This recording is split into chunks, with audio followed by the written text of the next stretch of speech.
J'ai 400 élèves, 400 bulletins à remplir, 400 appréciations. Comment je fais pour être efficace?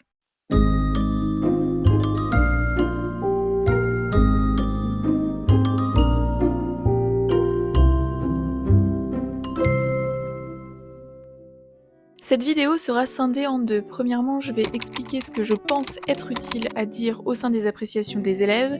Et deuxièmement, je vais donner des exemples concrets d'appréciations que j'ai données là ce trimestre à des élèves.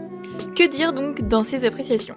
La première chose que je fais, c'est nommer l'élève. Ça peut sembler très bête, mais citer l'élève par son prénom, c'est très important. Ça évite un sentiment d'anonymat et ça évite une impression de copier-coller d'une appréciation d'un élève à un autre. Donc l'objectif, c'est individualiser cet élève et lui accorder toute la reconnaissance, on va dire, qu'il mérite. Alors, le deuxième point que je cible dans les appréciations de mes élèves, c'est tout simplement l'attitude qu'ils adoptent en classe.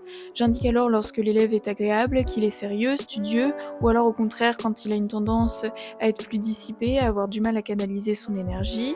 Je peux également indiquer lorsque l'élève est discret, qu'il a une tendance à être passif au sein du cours, ou encore lorsque l'élève est souriant, ce qui peut être vraiment un point d'appui, d'accroche pour les élèves qui sont en difficulté scolaire. Donc c'est bien de trouver justement ce genre de points positifs lorsque l'élève a cette facilité à illuminer la classe, ça peut être très bien de le souligner. Également, j'indique lorsque l'élève est bienveillant ou respectueux envers ses camarades, parce qu'il me semble très important de valider justement cette compétence de savoir-être. Troisièmement, je cible la participation de chaque élève. J'indique ceci avec des phrases assez typiques de ce style. L'élève participe activement en classe, ou encore l'élève ose participer en classe, ose prendre la parole et partager ses idées à la classe, ou alors plutôt au contraire, cet élève gagnerait à participer davantage en classe afin de mieux saisir les notions abordées. Le quatrième point que je cible, c'est les résultats obtenus par les élèves. Néanmoins, généralement, la moyenne donne déjà une allure globale des résultats de l'élève. Alors pour éviter toute forme de redite, ce que je cible dans l'appréciation, c'est aussi le travail fourni par l'élève. Est-ce que ce travail est constant? Est-ce que, au contraire, les révisions sont fragiles, parfois un peu trop lacunaires? Ou alors, il m'arrive aussi de cibler une compétence précise qui est fragile et qui est justement à consolider par l'élève. Cinquièmement, j'indique les points d'appui pour que les élèves puissent progresser. Ainsi, je souligne lorsque l'élève fait de son mieux, lorsqu'il a vraiment la volonté de bien faire, lorsqu'il participe, qu'il ose prendre la parole, qu'il pose des questions parce qu'il n'a pas compris. Également, je vais indiquer lorsque l'élève oublie moins son matériel. Ça peut être aussi un facteur. Donc justement, par exemple, j'avais un élève qui avait une forte tendance à oublier son matériel. Maintenant, il fait l'effort d'y penser. Et ça, c'est un point que je souligne également dans le bulletin. Donc, les points d'appui, ça permet vraiment de redonner confiance aux élèves qui sont en difficulté notamment. Sixièmement, il me semble important de cibler les points à améliorer. Alors ça peut être très varié selon les élèves.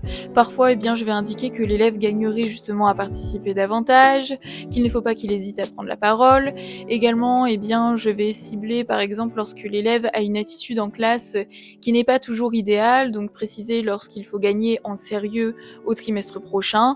Ou alors, je peux aussi indiquer des consignes de travail, donc peut-être accentuer la méthodologie, accentuer les révisions beaucoup plus fréquentes, beaucoup plus régulières du cours.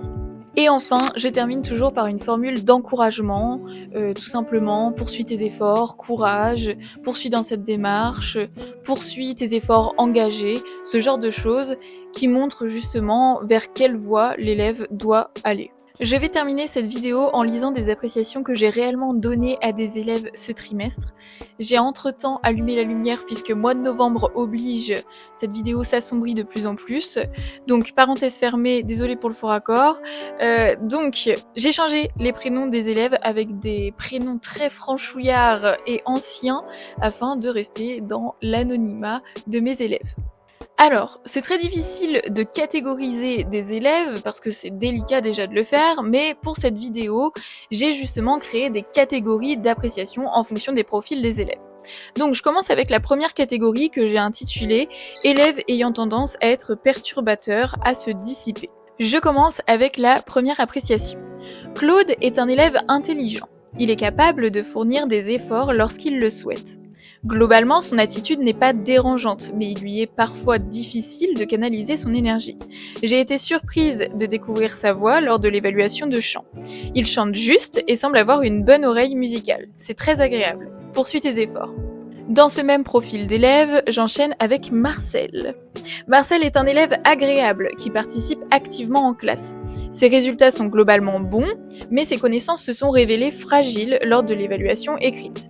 Il lui semble parfois difficile de canaliser son énergie en classe, ainsi, davantage d'attention lui permettrait sûrement de s'améliorer.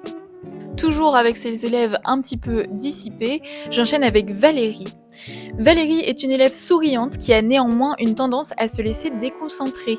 Il vaudrait mieux utiliser cette énergie en levant la main afin de participer. En effet, la prise de parole semble compliquée pour Valérie. Or, poser des questions ou se tromper permet de s'améliorer. Poursuis tes efforts. J'enchaîne maintenant avec les élèves qui sont sérieux, studieux et qui participent activement. Je commence avec Bernard. Bernard est un élève très agréable. Il participe activement, respecte ses camarades, maîtrise son cours. Rien à redire, il faut poursuivre ainsi. Bon, là c'est vraiment quand le trimestre il est parfait et qu'il y a une excellente maîtrise des compétences. Ensuite, autre profil, celui d'Hélène, qui est toujours aussi sérieuse.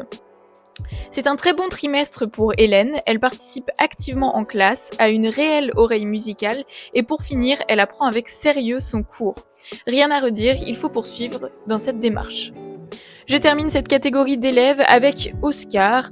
C'est un très bon trimestre pour Oscar, il est sérieux, souriant et bienveillant.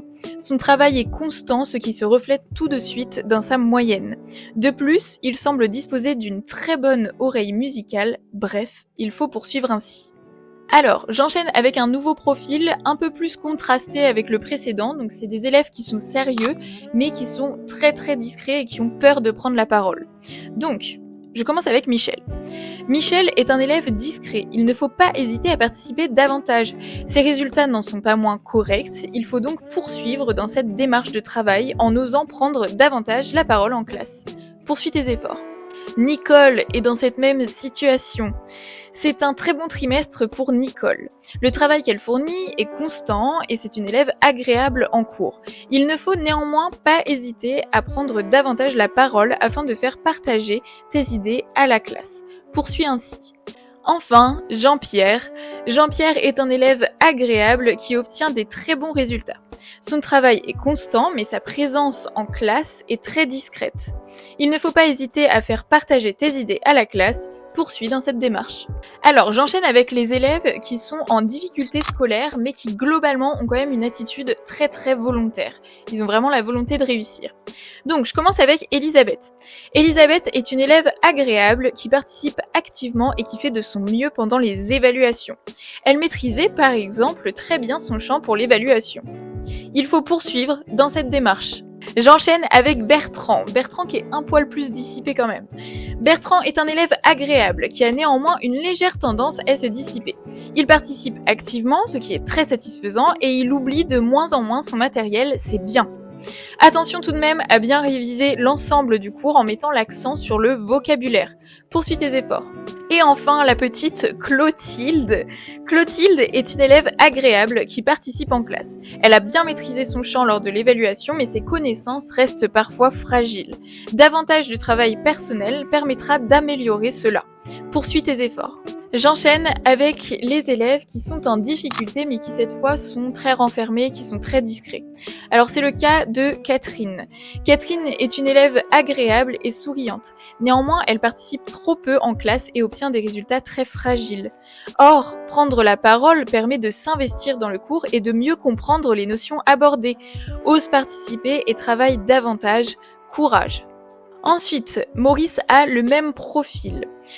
Maurice est un élève agréable, mais assez discret. Ses résultats sont fragiles lorsqu'il s'agit d'une évaluation de connaissances. Néanmoins, il a su être très convaincant pendant l'évaluation de chant.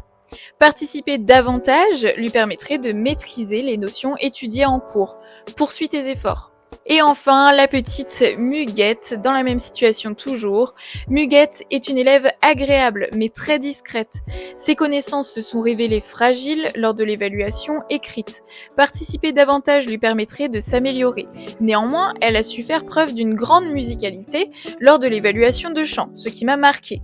Il faut donc prendre confiance en toi, Muguette. Tu es capable de faire des très belles choses. C'est ici que s'achève cette vidéo, merci de l'avoir regardée en entière. J'espère vous avoir inspiré pour vos appréciations. Si vous êtes là, c'est sûrement que vous en avez à rédiger incessamment sous peu. Dans ce cas, je vous souhaite bon courage car c'est un travail long et fastidieux, mais qui est nécessaire pour la progression des élèves. C'était une prof parmi d'autres. Bonne semaine, bonne journée, bonne soirée, que sais-je, et à très bientôt sur YouTube.